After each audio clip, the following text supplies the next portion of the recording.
Bismillahirrahmanirrahim. Assalamualaikum warahmatullahi wabarakatuh. Alhamdulillah, mudah-mudahan kita semua diberi kesehatan dan selalu ada dalam lindungan Allah Subhanahu wa taala. Izin perkenalkan, nama saya Agus Mansur dari mahasiswa PTI kelas C karyawan. Nah, pada kesempatan ini saya akan sedikit sharing menjelaskan yaitu tentang ubiquitous computing dan augmented reality. Oke, kita langsung saja.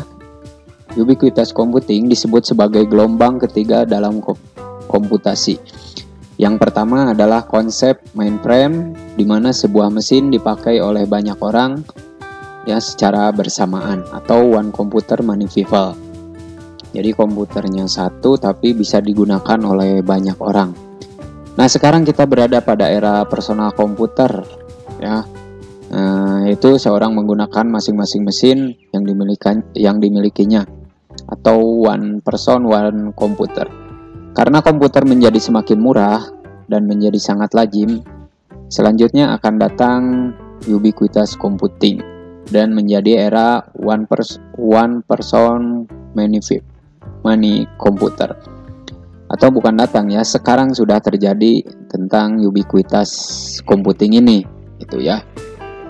Sekarang udah berjalan, udah banyak sekali orang yang menggunakan atau penerapan ubiquitous computing ini. Istilah ubiquitous computing sendiri pertama kali diperkenalkan oleh Mark Weiser pada tahun 1988. Mark menjelaskan ubiquitous computing merupakan sebuah model atau konsep interaksi manusia dan komputer yang paling canggih dan modern, di mana proses informasi keduanya diintegrasikan dalam aktivitas kehidupan sehari-hari. Dalam hal ini, seseorang yang menggunakan ubiquitous computing melibatkan banyak sistem komputasi, berikut device-nya atau peralatannya. Namun secara tidak sadar dia menggunakan peralatan tersebut dikarenakan sudah sangat membaur dengan lingkungannya. Nah, model seperti ini adalah pengembangan dari paradigma desktop komputer. Nah, di sini langsung contohnya menurut Mark ya, ubiquitous computing itu yang pertama yaitu ada handphone. Nah, dengan handphone ini kita dapat mengakses informasi di mana saja dengan handphone yang dimiliki ya, atau smartphone gitu ya. Apalagi sekarang handphone itu udah sangat canggih, bisa melakukan apa saja, kegiatan apa saja. Kemudian ada juga e-learning. Nah, e-learning ini biasanya digunakan untuk keperluan kependidikan, mulai dari tingkat SD, mungkin ada kalau SD yang di kota ya biasanya udah menggunakan e-learning. Tapi kalau di daerah seperti ya di Garut mungkin jarang atau mungkin juga tidak ada. Mulai dari tingkat SD, SMP, SMA, SMK hingga ke perguruan tinggi gitu ya. Ya mungkin sederhananya dengan e-learning ini anak-anak menggunakan atau pembelajarannya, kemudian ketika evaluasi pembelajaran UTS UAS biasanya menggunakan e-learning ini. Apalagi di kondisi corona seperti ini ya, yang tidak ada kegiatan untuk pembelajaran, semuanya full menggunakan mode online pembelajarannya. Nah, salah satunya menggunakan e-learning. Anak-anak mengakses pembelajaran, materi, tes semuanya di e-learning dengan mungkin menggunakan yang disediakan di salah satu sekolahnya, server dan lain sebagainya. Kemudian ada juga mobil ya.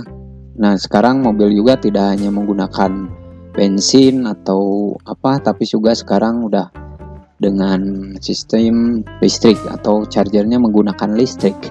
Di mana mobil juga disisipkan sebuah mesin atau alatnya yang bisa mendeteksi misalnya GPS dan lain sebagainya.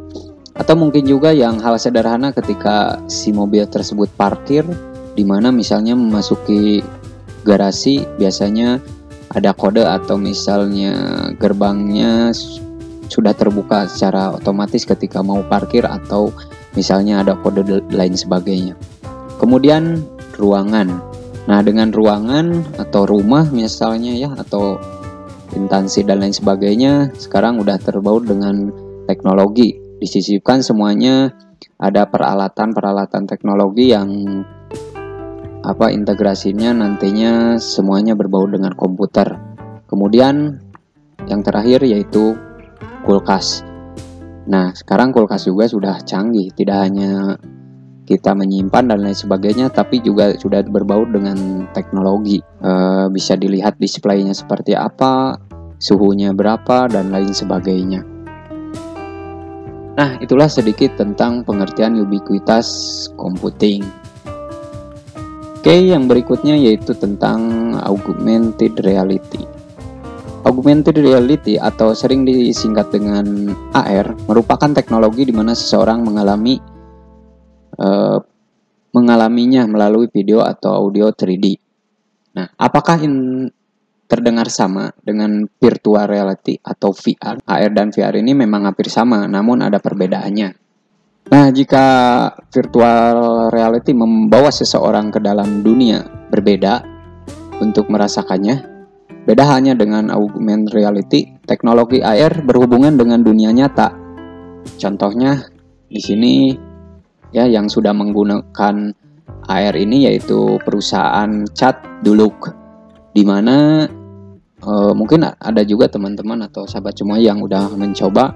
Jadi ketika misalnya kita ada ruangan baik baru atau mau direhab misalnya, nah kita sebelum menggunakan dicat secara langsung, kita bisa virtualkan terlebih dahulu dengan menggunakan aplikasi yang mungkin bisa di-download, yaitu di Play Store ya. Itu namanya Dulux Visualizer. Ya, Dulux Visualizer ID. Itu bisa di-download di Play Store. Nah, enaknya jadi kita sebelum melakukan pengecatan secara langsung, kita bisa gambarkan dulu kira-kira ruangan ini mau menggunakan warna apa, cocoknya seperti apa, gitu ya. Udah keren banget sekarang. Nah, jadi tinggal diinstalkan, kemudian kita gunakan aplikasinya, ya tinggal arahkan ke dinding atau ke ruangan, kemudian kita pilih warna apa yang cocok, ya tembok yang sebelah sini warna apa, sebelah sini warna apa, maka secara visual bisa kelihatan, ada gambarannya di handphone kita, gitu. Oke, tidak hanya sebuah perusahaan catnya yang kita sering gunakan, salah satu media sosial yaitu Instagram. Nah, Instagram sendiri sudah menggunakan teknologi AR ini, ya, atau mungkin juga media sosial lainnya juga sudah ada, seperti Facebook dan lain sebagainya. Nah, mungkin juga teman-teman dengan Instagram ini sudah tidak asing lagi. Salah satunya ketika kita menggunakan di fitur story Instagram, ketika misalnya kita selfie, itu ada efek-efek lainnya ya, secara otomatis si kamera itu mendeteksi wajah kita, misalnya ada gambar atau hiasan apa dan lain sebagainya. Nah, itulah teknologi AR. Yang berikutnya yaitu VR atau virtual reality. Nah, merupakan kata gabungan dari bahasa Inggris yaitu virtual dan reality. Ya, memiliki arti dekat, sedangkan reality berarti hal yang nyata yang kita alami sebagai manusia. Dengan demikian dapat disimpulkan bahwa virtual reality berarti mendekati kenyataan. Untuk orang-orang yang tinggal berjauhan, virtual reality dapat menjadi salah satu cara alternatif untuk bertemu. Nah, virtual reality ini dapat ditemukan dalam berbagai hal, contohnya pada headset, treadmill, dan sarung tangan, khususnya ketika menggunakan virtual reality, otak dan panca indera manusia akan menghasilkan sebuah ilusi. Karena itu banyak orang bermain game dengan menggunakan teknologi ini, menggunakan virtual reality, dan dapat membuat manusia merasa sedang berada di tempat tersebut, sehingga bermain game akan lebih terasa menyenangkan. Banyak sekali ya untuk game-game yang sekarang orang menggunakan teknologi VR ini. Tapi tidak hanya itu, di dunia pendidikan juga, misalnya salah satu penelitian atau misalnya ini digambar juga ada penelitian kedokteran ya, bisa juga menggunakan teknologi VR ini.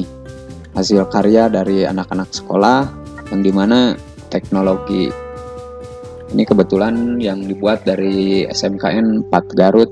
Untuk teknologi ini juga udah dikembangkan atau dipelajari juga di dunia sekolah, khususnya dunia SMK. Pembuatan aset-asetnya bahannya itu di software 3D ya, kemudian menggunakan aplikasi dan lain sebagainya. Hai, namaku Rero. Aku dibuat untuk membantu kalian mengurangi sampah plastik. Ayo kurangi sampah plastik.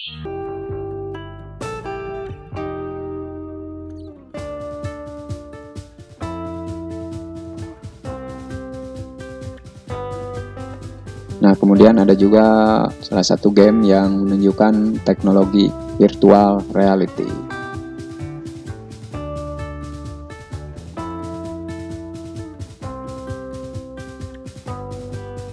Oke, sekian dulu untuk sharing hari ini. Semoga bisa bermanfaat. Mohon maaf apabila banyak kesalahan dan kekurangannya. Sekian dan terima kasih. Assalamualaikum warahmatullahi wabarakatuh.